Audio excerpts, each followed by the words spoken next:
Bismillahirrahmanirrahim, assalamu alaikum wa rahmatullahi ta'ala wa barakatuh. Donc, je continue sur la partie donc, comment créer un générateur de serial key.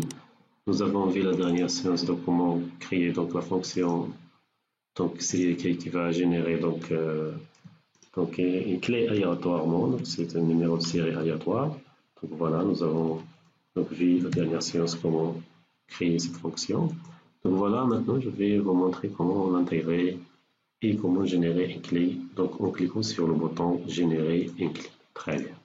Pardon, générer ici donc une clé. Très bien. Donc voilà le nom du bouton. Donc générer serial key ou clé, c'est la même chose. Donc voilà, je clique ici sur donc voilà sur clic générateur de code. Voilà. Automatiquement, je vais déclarer ici donc DB as database.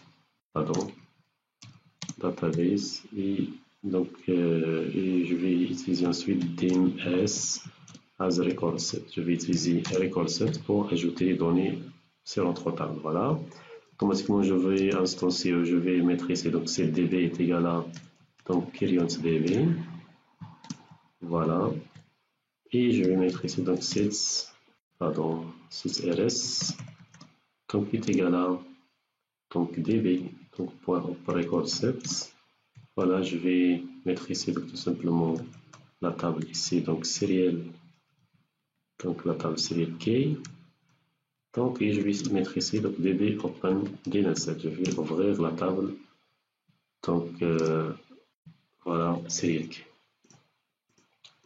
Donc voilà, donc pour ajouter sur une table via record set, automatiquement je vais mettre ici donc rs.addNew, ça veut dire ajouter enregistrement, et je vais terminer pour committer ou pour donc transférer les mises à jour de l'ajout sur la table. Je vais mettre ici donc tout simplement rs.updates. Pardon, updates. Pardon, c'est updates. Très bien. Donc voilà, qu'est-ce que je vais mettre ici? Donc automatiquement, je vais commencer par le premier champ, donc IDK. Donc le DK, c'est pas un auto-incrément, mais je dois le gérer automatiquement. Mais je dois le générer par un code. Donc, automatiquement, je vais faire appel à la fonction donc dmax. Donc voilà. Donc il va chercher bien sûr IDK, le max de IDK, s'il existe bien sûr.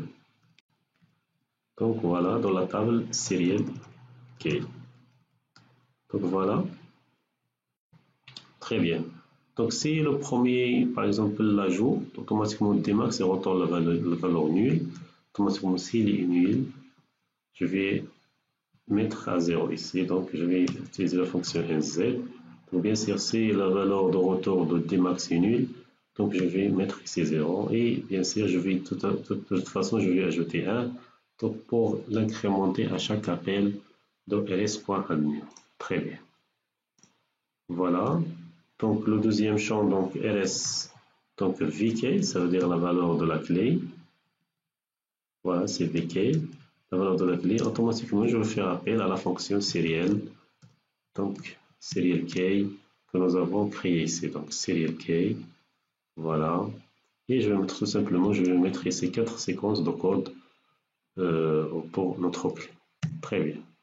Donc bien sûr, je vais mettre ici ldate, c'est la date de création. Donc voilà, c'est égal à la date d'aujourd'hui. Très bien. Voilà, ensuite je vais mettre ici donc la date d'expiration, donc rs. Donc je pense. Donc voilà, je vais revenir ici. Donc c'est la table serial key. Donc date d'expiration, c'est bon. Donc voilà, la date d'expiration est égale à. Automatiquement, la date d'expiration, je suppose que c'est la date d'aujourd'hui, la date de création de la clé. Donc plus, voilà, donc 30 jours. Voilà. Donc voilà, je vais mettre tout simplement ici, donc date, pardon, date, voilà, date add. Ça veut dire que je vais ajouter à la date d'aujourd'hui, donc bien sûr je vais ajouter 30 jours, je vais spécifier ici day pour les jours, voilà, et pour, voilà, donc ici je vais mettre ici donc 30 jours, que je vais l'ajouter à la date d'aujourd'hui. Très bien. D'accord. Bien sûr, elle reste ici, donc je pense, donc ls, donc expire est égal à true. Ça veut dire, lorsque je vais bien sûr ajouter ici la date d'expiration, automatiquement, il s'agit ici d'une version, il possède bien sûr une version d'évaluation qui va être expirée dans 30 jours à partir de la date où je vais livrer donc ce produit à notre client. Voilà. Je vais libérer les objets. Voilà, donc db.close. Et cette db, pardon, avant, je vais mettre ici ls.close. Voilà. Et cette rs est égal à nati. Ensuite, bien sûr, je vais mettre cdb.close. Et cette db est égal à nati. Voilà, et je vais tout à fait, je vais mettre ici donc de cmd.jQuery pour actualiser l'interface. Voilà, donc j'ai dk, vk, ldate, voilà, je teste maintenant. Donc voilà, je lance mon interface ici, et voilà, je clique ici sur générer une clé. Très bien, donc comme vous voyez, donc la clé a été bien générée. Je vais tout simplement adapter ici les tailles de chaque champ, voilà, pardon.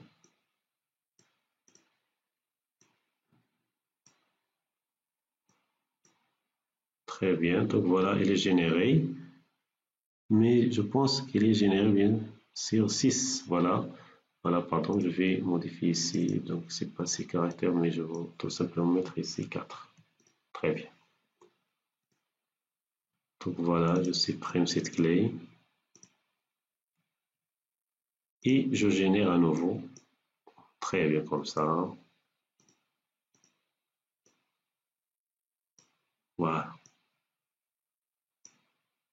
Très bien. Si je clique à nouveau, automatiquement, je génère le serial key ou la nouvelle clé.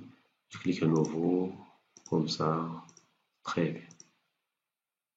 Donc voilà, donc les clés seront générées bien sûr d'une manière automatique. Lorsque je clique ici, automatiquement, une clé sera ajoutée et sera ajoutée à la 3 tables serial key. Si je clique ici, je vais accélérer, automatiquement les clés seront stockées dans cette table. Voilà. Donc voilà, je vais aller ici sur Create ACCDE. Donc les fonctions automatiquement qui va créer d'une manière automatique. Donc à partir bien sûr d'un fichier source, ça veut dire notre application source. Donc il va donc bien sûr créer un fichier, une copie comme un fichier exécutable. Bien sûr avec le nom ici, on va les mettre sur le nom du client. Voilà, très bien. Tout simplement créer une fonction qui permet de créer dynamiquement ce fichier. Très bien, je vais aller ici sur serial key. Donc voilà, très bien ici. Donc tout simplement, je vais mettre ici donc create CDE. Très bien. Pardon, je vais mettre ici les commentaires. Et voilà, tout simplement, je vais mettre ici donc public fonction. Donc par exemple, create donc file ACCDE. Donc bien sûr, donc cette fonction, il va accepter le fichier, donc une chaîne de caractères comme fichier source, où est notre application. Voilà. Et bien sûr, je vais spécifier où je vais donc créer cette application, sur quel dossier je vais stocker ou je vais donc sauvegarder la copie créée. D'accord? Automatiquement, je vais mettre ici donc source, donc un string. Bien sûr, je vais mettre ici destination, un string. Très bien. Bien sûr, la valeur de retour va être retournée un booléen. Comme ça, je m'assure est-ce que cette fonction a été bien exécutée ou non. Voilà. Très bien. Donc, CCDE. Voilà. Tout bien sûr, je vais utiliser ici une méthode pour gérer si il s'agit, par exemple, si j'ai une erreur ici, automatiquement, je vais mettre ici un erreur. Donc, voilà. donc go-to, donc erreur par exemple, handler par exemple. Très bien.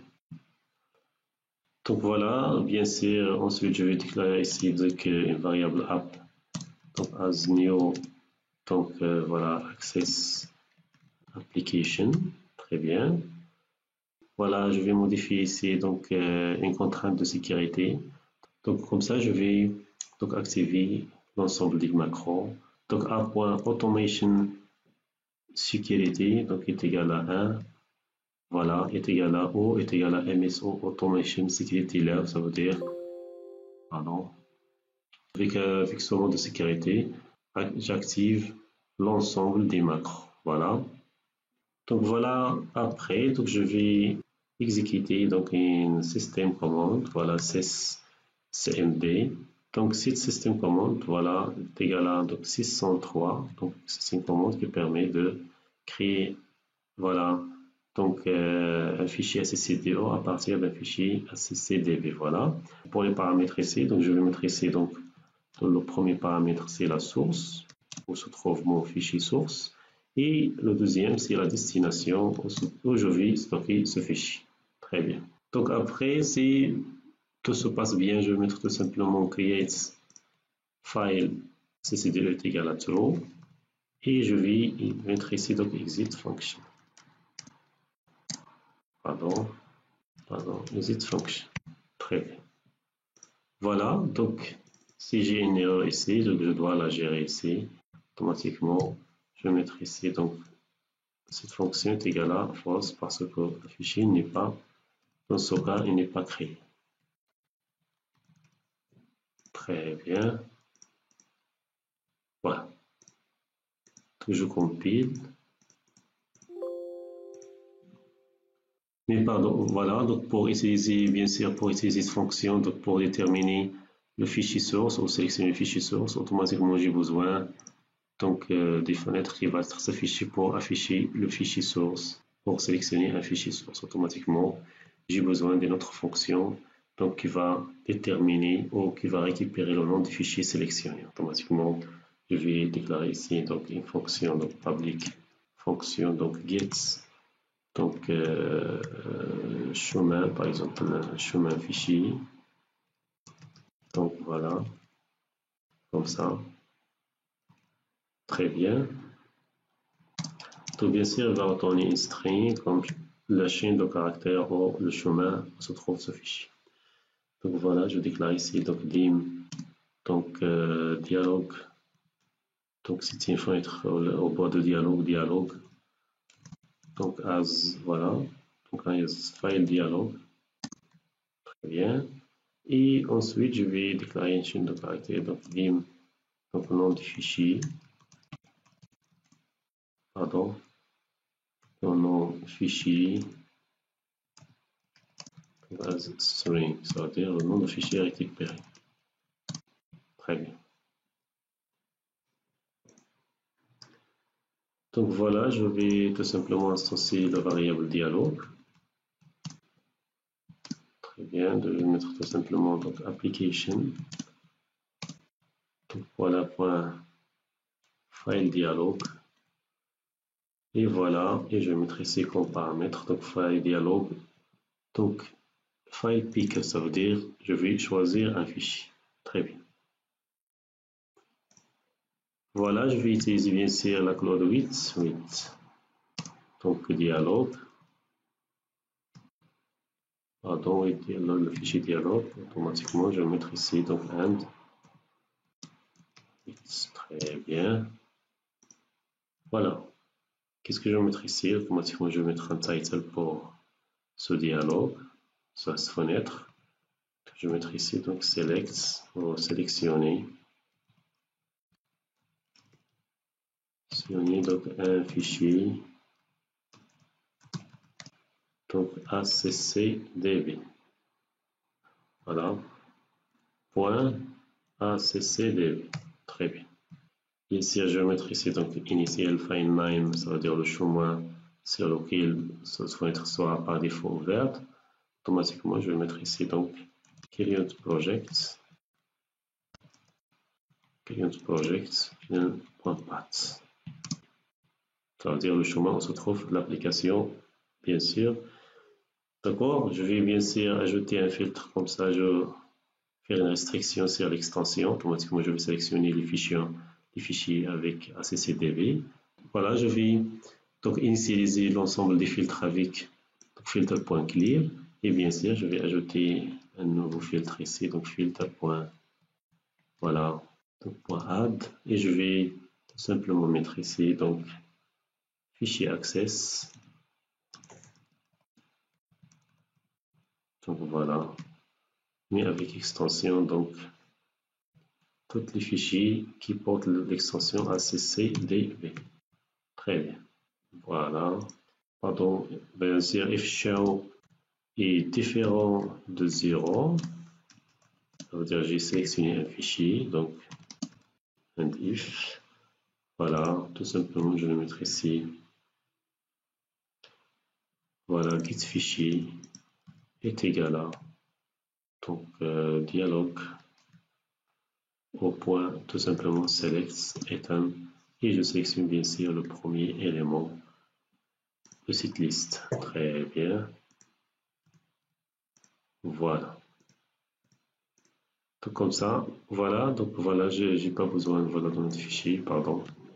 Je vais le supprimer. Donc très bien. Donc voilà, c'est bon pour le moment. Je compile et ça va. Très bien. Donc je m'arrête à ce niveau-là. Donc je vais continuer donc la prochaine séance, Inch'Allah.